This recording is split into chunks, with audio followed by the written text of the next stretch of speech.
And winds tonight will die down quite a bit, going from our 20-mile-per-hour now down to light winds from the west. Okay, then tomorrow, there's that sunshine that we're looking for, and we are looking for some mild temperatures tomorrow anyway, although it won't hardly be a heat wave. We will see a high temperature of 62 degrees, so a warm and mild day for us tomorrow. Winds from the southwest at 10 miles per hour. Then tomorrow night, we're going to start seeing some clouds start to roll in, and to give us a chance for showers Monday. However, on the bright side, that is a very light chance for showers on Monday. Sunday, it will remain cool with a low temperature of 42. However, Monday, not too bad, a high of 65, about what you might expect this time of the year. Then the extended forecast, looking ahead toward midweek, we are looking for some showers to continue Tuesday, probably light showers. Temperatures from the 40s to the 50s, but cooler for Wednesday and Thursday, temperatures from the 30s to the 50s. So once again, tonight is going to be really chilly. If you're going to be outside for some reason tonight, you might want to dress kind of warm. It's a shock to be out there near freezing. 2 sunshiny Sundays in a row, that might be a record. I'd love to so. Thanks, Maureen. We'll have Dick Ray's sports after this.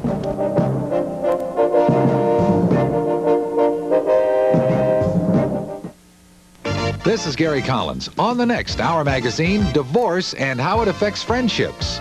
I was an outcast. That was it. And to this day, after 2 years, I am still an outcast. The Male Secretary of the Year. Well, it's almost like being in a harem. Keeping your heart healthy and more. We make every hour count for you. Monday at 5 here on Channel 8.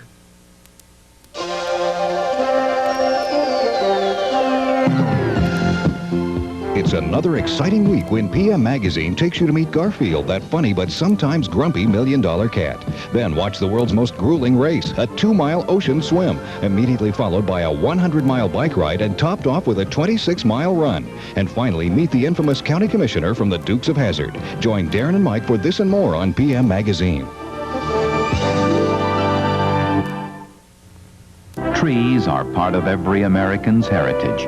But for every 2 trees we use, a third is lost to fire, insects, and disease. As our need for lumber grows, we must increase our timber supply without impairing the productivity of our forests. With the responsible use of herbicides and insecticides, we can control unwanted brush and insect pests. Proper chemical use in wise forest management programs serves the public interest. Most people think they know how to cool a room. They plug an air conditioner in, down there. But with a Hunter fan, up here, cool air can be circulated all around. So a room set for 78 degrees can feel like 72. And since a Hunter is the only leading fan with a limited lifetime warranty, it can be saving you money for as long as you own it. A rather comforting thought, isn't it? Hunter, every time you turn it on, you feel a little smarter.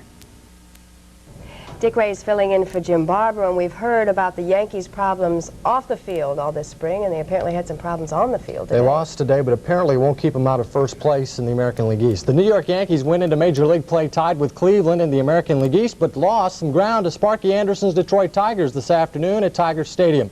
A big day for Enos Cabell. This solo shot over the wall in deep left was his 2nd home run of the year. It was an early 1-0 Detroit lead in the bottom of the 1st inning. The Tigers come back with 3 more runs in the 2nd.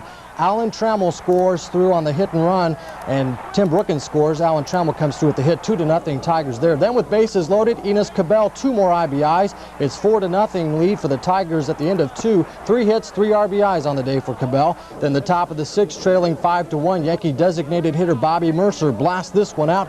3 runs and all the Yankees come up with today, but not enough. Tommy John the loser at 0-2. Morris the winner for Detroit, 5-3. Detroit is the winner. Other scores in the American today: Boston over Toronto 5-4. Kansas City beat Cleveland 12-10, and that's all we've got as far as finals go. In the National League East, a whole lot of runs not across the plate at Shea Stadium, but there was a little drama in today's Mets game with the Montreal Expos. We pick up action 1 out, 8th inning. Rusty Staub hits it deep to right field off the wall. They put in Tim Verizor as a pitch runner. He winds up at 3rd base. Mookie Wilson with a sacrifice fly to score Verizor. The Mets win today 2-1.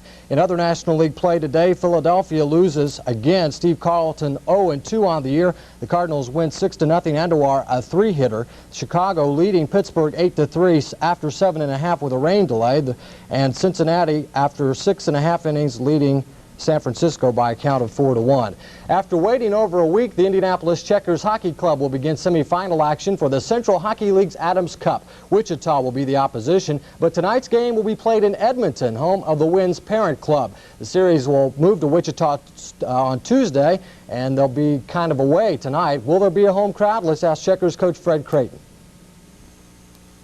I'm a little apprehensive about it, but apparently tickets, you know, they put the tickets on sale a couple of days ago, and tickets are going well. Kelly Hirudi's family will probably take quite a few themselves, but you know, with the Oilers out of the picture, we're the only game in town, so I might be pleasantly surprised. As for the Checkers' parent club, New York Islanders, not so much a pleasant surprise that they beat the rival New York Rangers to tie their Stanley Cup quarterfinal series at 1 apiece, but maybe a bit more of a surprise at the way they did it. Already with a 1-0 lead, first period, former Checker Billy Carroll with the shorthanded goal makes it 2-0 for the Islanders. The Rangers' defense was non-existent in that period. The Islanders hold a meeting in front of the net. Dwayne Walker scores and takes advantage. It was 5-0 when the Rangers broke out of the shutout on the power play by Fatorik. 7-2 was the final. The United States Olympic Committee's House of Delegates is in Indianapolis this weekend in hopes of laying the groundwork for a successful 1984 Summer Games in Los Angeles. Today, USOC President William Simon reported on the progress of the COIN Act. Executive Director F. Don Miller told me it's hard to gauge the success right now, but he'll know more after the hearings in Washington on April 21st. We hope that these hearings will bring about expeditious action on the approval of a COIN bill by the Congress of the United States, because it is essential not only to the needs of the United States Olympic Committee, but also essential to the needs of the Los Angeles Olympic Organizing Committee for the 1984 Olympic Games.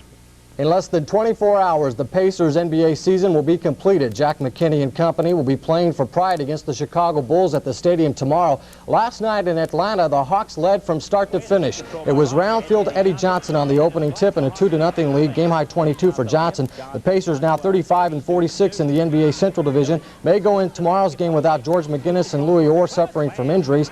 And Pacer owner Sam Nassi is still in serious but stable condition after that heart surgery earlier. Rollins and Roundfield combined for 28. The Hawks win it 109-81 in NBA action last night. Elsewhere in action, it was 17,500 at the Forum as the Lakers romp over Golden State. Norm Nixon on the fast break to Magic Johnson for 14 points. Nixon penetrating, missing, but watch him after the missed shot. He'll strip the ball away from Smith. Look what I found, a rebound basket. The Los Angeles Lakers walk away with the 125-109 lead. That's the way things are shaping up in the NBA. We'll have more sports tonight at 11. Okay, thanks an awful lot, Dick. We'll be back right after this.